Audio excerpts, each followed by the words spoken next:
بسم اللہ الرحمن الرحیم۔ شق صدر یعنی پیارے آقا صلی اللہ علیہ وسلم کے سینہ مبارک کا چاک کیا جانا۔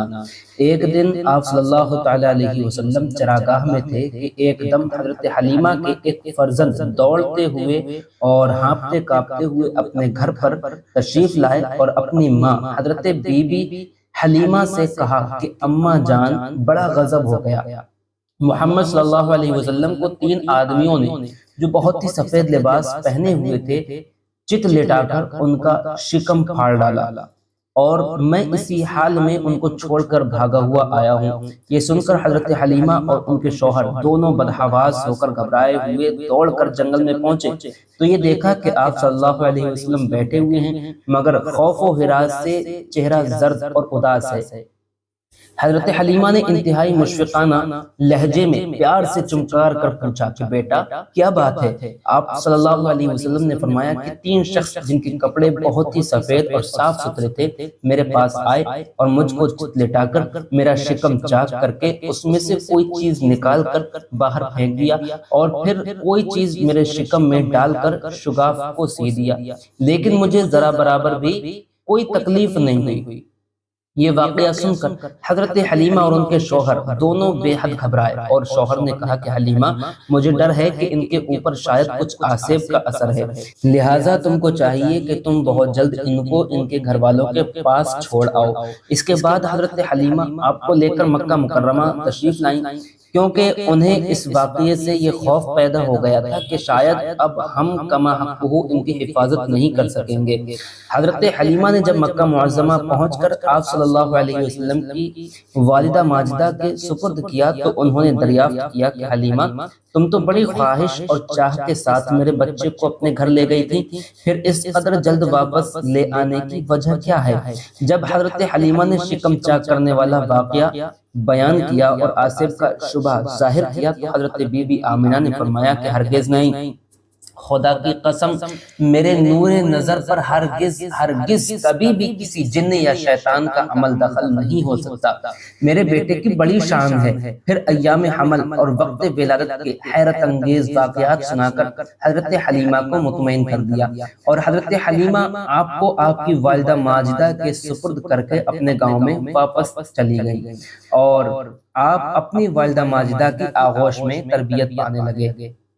شق صدر کتنی مرتبہ ہوا؟ حضرت مولانا شاہ عبد العزیز صاحب محدث دہلوی رحمۃ اللہ علیہ نے سورہ علم نشرہ کی تفسیر میں تحریر فرمایا ہے کہ 4 مرتبہ آپ صلی اللہ تعالی علیہ وسلم کا مبارک سینہ چاک کیا گیا اور اس میں نور و حکمت کا خزینہ بھرا گیا۔ پہلی مرتبہ جب آپ صلی اللہ علیہ وسلم حضرت حلیمہ کے گھر تشریف فرما تھے، جس کا ذکر ہو چکا، اس کی حکمت یہ تھی کہ حضور صلی اللہ علیہ وسلم ان وسوسوں اور خیالات سے محفوظ رہیں جن میں بچے مبتلا ہو کر کھیل کود اور شرارتوں کی طرف مائل ہو جاتے ہیں۔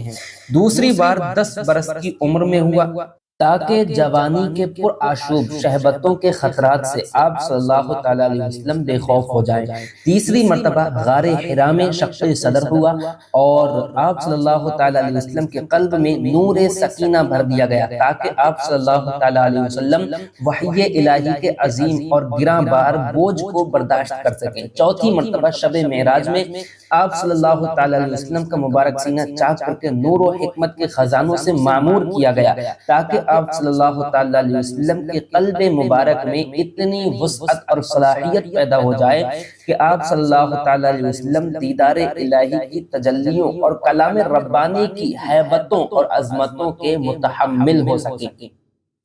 حضرت ام ایمن جب حضور اقدس صلی اللہ تعالی علیہ وسلم حضرت حلیمہ کے گھر سے مکہ مکرمہ پہنچ گئے اور اپنی والدہ محترمہ کے پاس رہنے لگے تو حضرت ام ایمن جو آپ کے والد ماجد کی باندی تھیں، آپ صلی اللہ تعالی علیہ وسلم کی خاطرداری اور خدمت گزاری میں دن رات جی جان سے مصروف رہنے لگی۔ ام ایمن کا نام برکہ یا برکت تھا، یہ آپ صلی اللہ تعالی علیہ وسلم کو آپ کے والد سے میراث میں ملی تھی، یہی آپ صلی اللہ تعالی علیہ وسلم کو کھانا کھلاتی تھی، کپڑے پہناتی تھی، آپ کے کپڑے دھویا کرتی تھی۔ آپ صلی اللہ تعالی علیہ وسلم نے اپنے آزاد کردہ غلام حضرت زید ابن حارثہ سے ان کا نکاح کر دیا تھا، جن سے حضرت اسامہ ابن زید ابن حارثہ پیدا ہوئے۔ پیارے آقا صلی اللہ علیہ وسلم کی بچپن کی ادائیں۔ حضرت حلیمہ کا بیان ہے کہ آپ صلی اللہ تعالی علیہ وسلم کا گہوارہ یعنی جھولا فرشتوں کے ہلانے سے ہلتا تھا، اور آپ صلی اللہ تعالی علیہ وسلم بچپن میں چاند کی طرف انگلی اٹھا کر اشارہ فرماتے تھے تو چاند آپ کی انگلی کے اشاروں پر حرکت کرتا تھا۔ اس کو اعلیٰ حضرت فرماتے ہیں، چاند جھک جاتا جدھر انگلی اٹھاتے مہد میں، کیا ہی چلتا تھا اشاروں پر کھلونا نور کا۔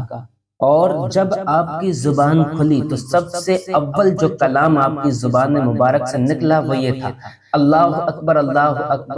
الحمدللہ رب العالمین وسبحان اللہ بکرۃ واصیلا۔ بچوں کی عادت کے مطابق کبھی بھی آپ نے کپڑوں میں بول یعنی کہ پیشاب اور براز یعنی کہ پاخانہ نہیں فرمایا، بلکہ ہمیشہ ایک معین وقت پر رفع حاجت فرماتے۔ اگر کبھی آپ صلی اللہ علیہ وسلم کی شرمگاہ کھل جاتی تو آپ صلی اللہ تعالی علیہ وسلم رو رو کر فریاد فرماتے، اور جب تک شرمگاہ نہ چھپ جاتی آپ صلی اللہ تعالی علیہ وسلم کو چین اور قرار نہیں آتا تھا۔ اور اگر شرمگاہ چھپانے میں حضرت حلیمہ کہتی ہیں مجھ سے کچھ تاخیر ہو جاتی تو غیب سے کوئی آپ کی شرمگاہ چھپا دیتا۔ جب آپ صلی اللہ تعالی علیہ وسلم اپنے پاؤں پر چلنے کے قابل ہوئے تو باہر نکل کر بچوں کو کھیلتے ہوئے دیکھتے، مگر خود کھیل میں شریک نہیں ہوتے تھے۔ لڑکے آپ صلی اللہ تعالی علیہ وسلم کو کھیلنے کے لیے بلاتے تو آپ صلی اللہ تعالی علیہ وسلم ارشاد فرماتے کہ میں کھیلنے کے لیے پیدا نہیں کیا گیا۔ سبحان اللہ۔